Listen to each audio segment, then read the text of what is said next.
In this video, we're going to talk about using Runchat agents to build Rhinoscript and use them directly inside of Rhino. We're going to cover a few of the best practices for building Rhinoscript, and to get started, we'll just make something really basic. So we will try adding a box to the Rhino viewport using Rhinoscript. Let's look at this a bit more closely. We've got 3 sliders, 10 by 10 by 10. It's created some Rhinoscript for us, and you can see that it has set the code node to be outputting RhinoPython by default. It does that when you ask it for Rhinoscript or when Runchat is being used in the Rhino plugin. So we can try running this script using the Run in Rhino button, and you can see that it's made a box. Now that's just a really quick example of how you can use the agent to produce and run Rhinoscript in the Runchat plugin. Let's increase the difficulty of this and try and do something a little bit more advanced. Now, before I rush to generating any code with the agent, I'm actually going to work with the agent to clarify my intent before writing the code. So I'm going to try just mocking out the structural skeleton of a tower. So here we're asking the agent to help us clarify our intent. We want to create a skyscraper. We're going to use Rhinoscript, but we want help to know what sort of info would be best to provide to the agent when it's writing that code. We're also, instead of using edit, we're going to set it to view so that it is just about asking the agent questions for now.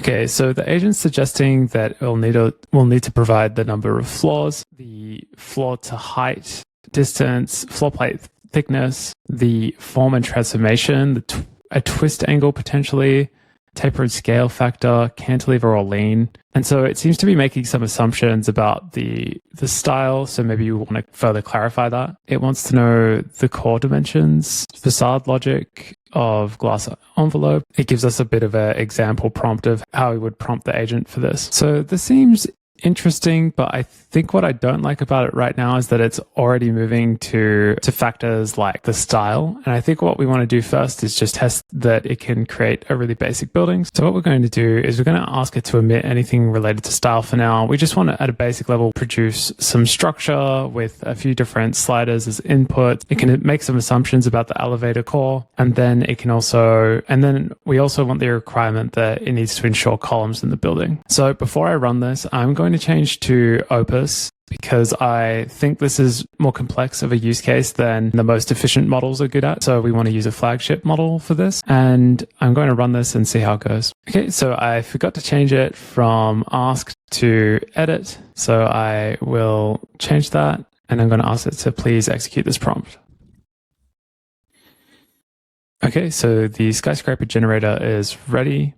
Have some info about what it does. And let's just go to that code node and we'll remove our box geometry in Rhino and we'll hit run. So you can see here that there is a type error. And the way that this gets handled in Runchat is that Runchat has access to the errors that happen in Rhino.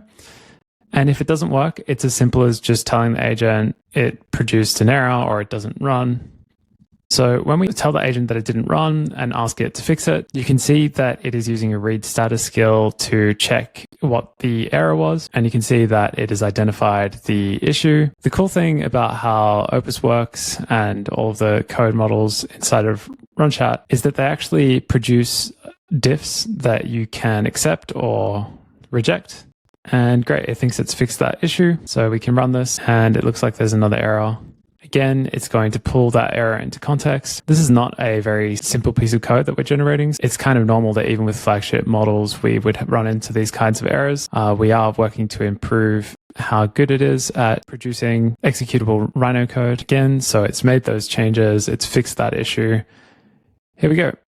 It has generated something like a tower. And so you can see that it's got a core, it's got columns, it has floors, but this is not very proportional to how a standard building would look. So now we've got something that can produce the aspects of a tower, but there are a few changes that we want to make to this? Well, let's tell it about the issues we're having. So we're going to ask it for two things right now. Just to improve the default settings. Of course, the fastest way to do this would just be to go through and change these sliders ourselves. But we're going to ask the agent to do it. And then also we're going to tell it that the columns are right at the edge of the building and it needs to have some sort of rational placement where it's inset from the edge of the building. We'll run that and see what the agent comes back with. Okay, it thinks it's fixed that issue. So let's run that.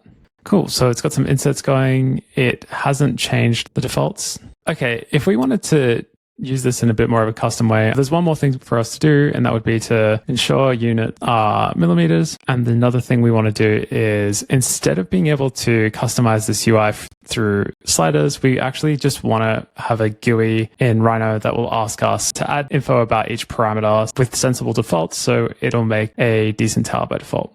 GUI stands for graphical user interface, and it should produce a little window. Great, so we are going to shoot this off. So you can see it's added that GUI and set reasonable defaults. So let's delete this tower and run this again. There's an error, so we'll ask it to fix the error. And we'll run this. We'll fix another error.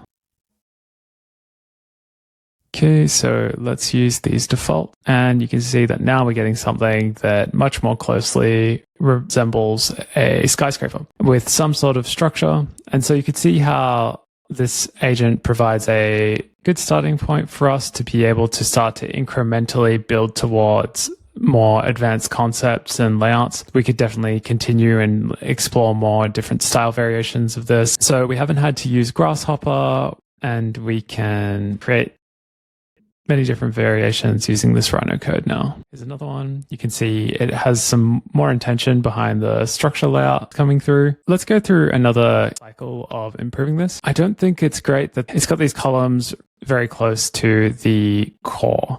And so what I'm going to do is I'm going to screen grab this. And I pasted that image into the chat.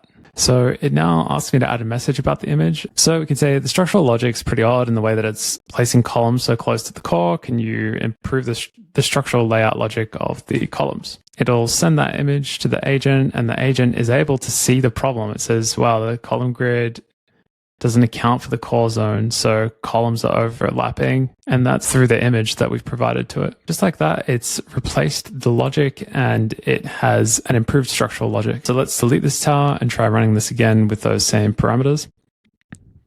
We'll generate it, and you can see that it's done a bit of a better job now to not place columns directly next to the core. Let's see what happens with a different form factor. So we'll run it again, and we'll do 40 by 20.